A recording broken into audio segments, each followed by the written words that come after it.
o acesso, né? Voltando nas bibliotecas, né? Eu precisava pegar ônibus e por muitas horas para conseguir acessar a biblioteca. E o fato de trabalhar o dia inteiro é um limitante no acesso a essas bibliotecas, que às vezes funciona só no horário comercial. Sim. Né? E os meus vizinhos, eu morava o nome do bairro é Periperi e morei em Paripe também, é o subúrbio de Salvador. Quem é de Salvador vai saber onde é. Colocavam músicas muito altas à noite, você deve ter passado por isso também. Pancadão. E chega, o grave tremia, né? A porta, assim.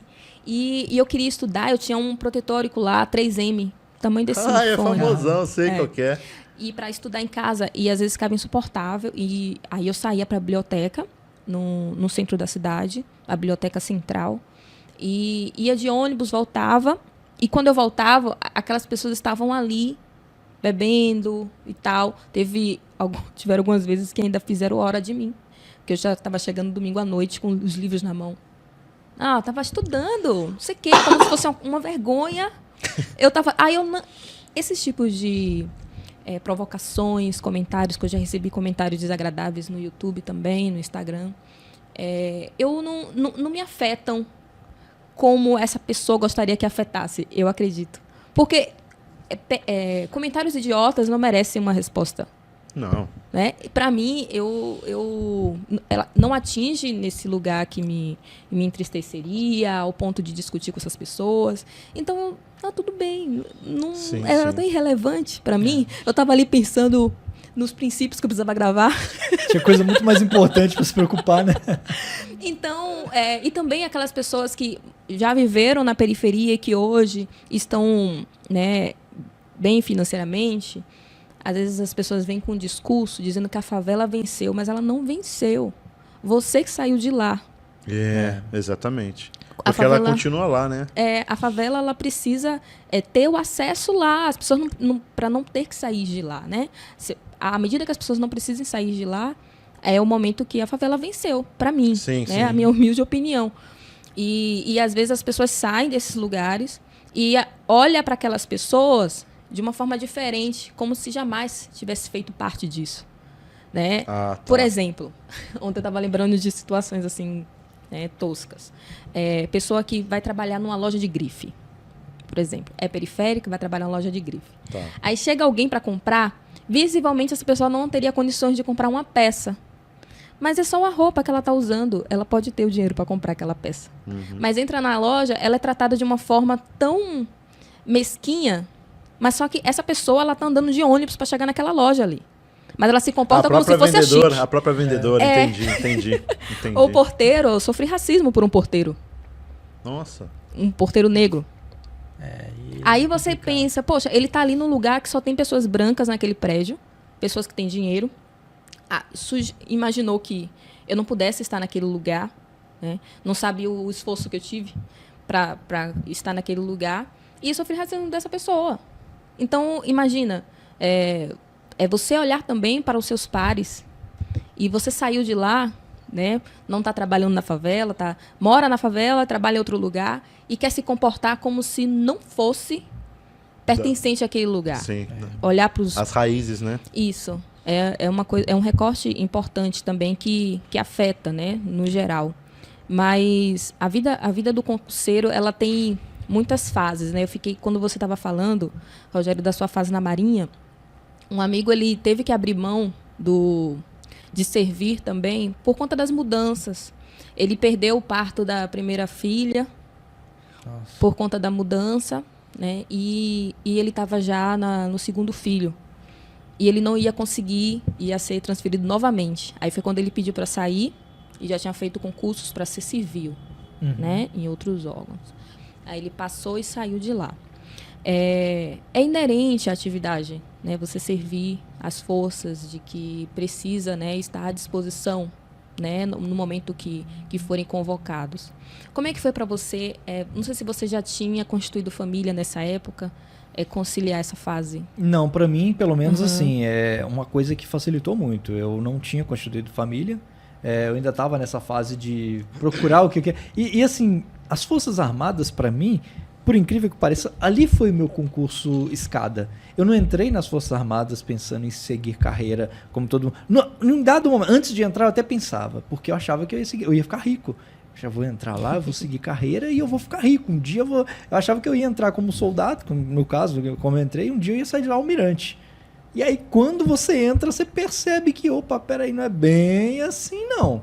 E é o que eu falei. Aí quando eu entrei, eu falei, agora eu preciso saber como é que eu vou conseguir melhorar aqui dentro. Como é que eu consigo progredir aqui dentro, né? As maneiras, é essa e essa. Plano de carreira funciona assim, assado. Eu falei, beleza. Então se eu ficar aqui seguindo carreira, dessa maneira que está aqui, com 30 anos eu me aposento como suboficial. Se tudo der certo, se tudo correr da maneira mais perfeita possível. Só que as Forças Armadas, quem está acompanhando a gente, principalmente se tem alguém que conhece e convive ali, às vezes um dia que você chega com a barba mal feita, isso muda a sua carreira.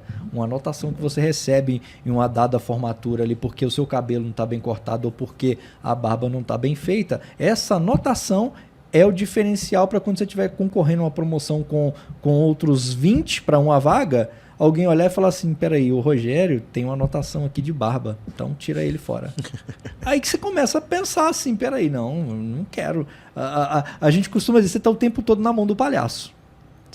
Você não é dono da sua carreira no sentido, se eu fizer tudo que tem que fazer, não. Existem um monte de variáveis e digo mais, não é muito diferente do que se vive na iniciativa privada, no sentido das pessoas gostam que você dependa delas para ser promovido. Existe um ego muito grande nas Forças Armadas, de modo que assim, o seu superior sempre gosta que você dependa dele para alguma coisa, sempre. Eu falo porque eu fazia faculdade lá, eu tinha uma carteirinha que a gente tinha que fazer, apresentar tudo ali para ser liberado no dia que eu tivesse serviço, porque o serviço lá é 24 horas, você entra 8 horas da manhã de hoje, sai 8 horas da manhã do dia seguinte. E às vezes eu tinha prova na faculdade, às vezes eu tinha aulas que eu não poderia faltar, então eu arrumava alguém já para ficar no meu lugar, eu chegava, trocava, pra você ter uma ideia, eu tinha que ficar, eu virava, a gente falava assim, né, a gente descansava 4 horas e ficava 2 horas no posto.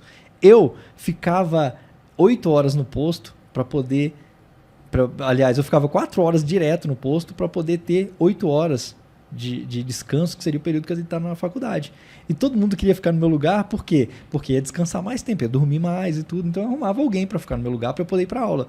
Aí eu chegava para um sargento, lembra um pouquinho dessa questão do porteiro que você falou, para um sargento, que é um praça, que entrou como soldado, da mesma maneira que eu chegava para ele e apresentava, sargento, eu preciso ser liberado, estou trazendo uma carteirinha que eu preciso pedir autorização para o oficial de serviço para eu ir para aula hoje, porque eu tenho prova e tal, tá aqui a carteirinha assinada pelo comandante da minha companhia, me liberando e tal, autorizando. Aí ele falava, tá, tudo bem, só que eu não vou levar para o oficial de serviço não.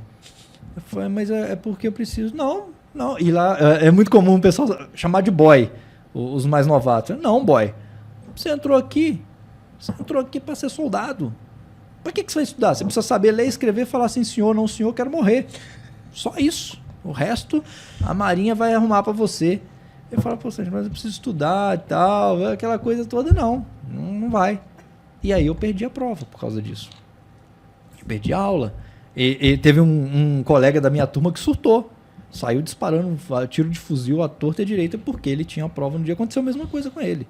Então, aí você começa a ver essas coisas e você fala assim, eu preciso sair o quanto antes desse lugar. E aí, quando eu vim para São Paulo, eu vim trabalhar com o pessoal mais profissional.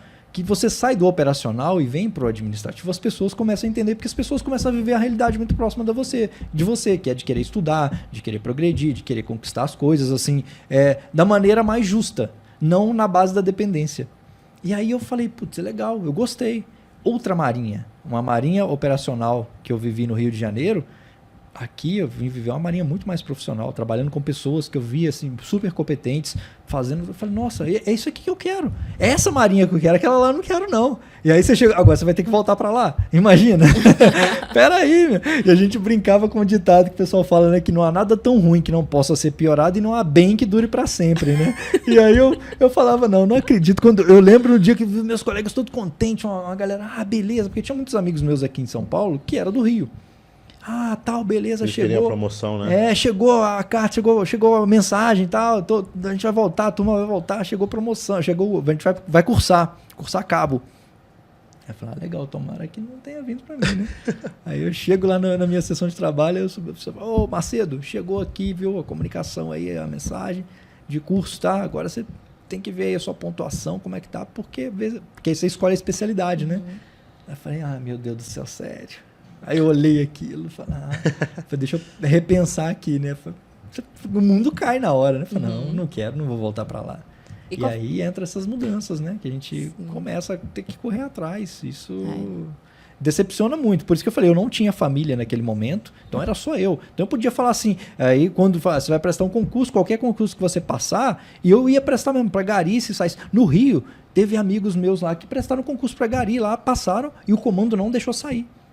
Tomou cadeia e tudo mais porque não pôde sair, porque prestou concurso sem comunicar. Se você não comunica que você está fazendo um concurso e você passa... Você lembra que a gente conversou com o Diogo aqui, o Diogo era das Forças Armadas, ele era oficial, você toma cadeia porque você não comunicou ao seu superior ou ao comando que você estava prestando concurso público, e o colega nosso lá passou para a Colurbe, que era no Rio, ele foi impedido de assumir, ainda tomou a cadeia ainda.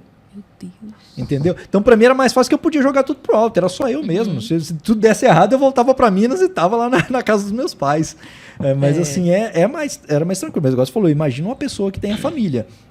Eu vivi essa realidade no Rio de Janeiro, de ver cabos do Pará, de Manaus, que estavam lá sozinho, tinha deixado a família, porque no Rio ele não tinha condição de trazer a família, ele não conseguia sustentar a família ali. Custo mais caro. É um aluguel, é escola, é tudo isso, então a família ficava lá e ele falava, vou ficar aqui até sair a promoção. Quando sair a promoção, aí como sargento eu tenho condição de trazer minha família para cá e bancar, mas hoje eu não tenho. Então é uma realidade bem difícil de você ver isso aí de perto. E é glamuroso, né? Porque quando eu falei com meu pai e minha mãe que eu tava saindo da Marinha, que eu ia sair, eles falaram, mas é sério, mas é tão bonito, mas é tão Tem um orgulho, né? Só que, assim, quem vive sabe mais ou menos o que envolve aquilo ali. Eu tenho colegas da minha turma hoje que estão super bem lá, ficaram lá e tudo, seguiram a carreira e tudo bem, tá tudo bem. Isso vai, é o que a gente tava falando aqui, vai de cada um, o objetivo de cada um, né? Então, para mim, não deu certo.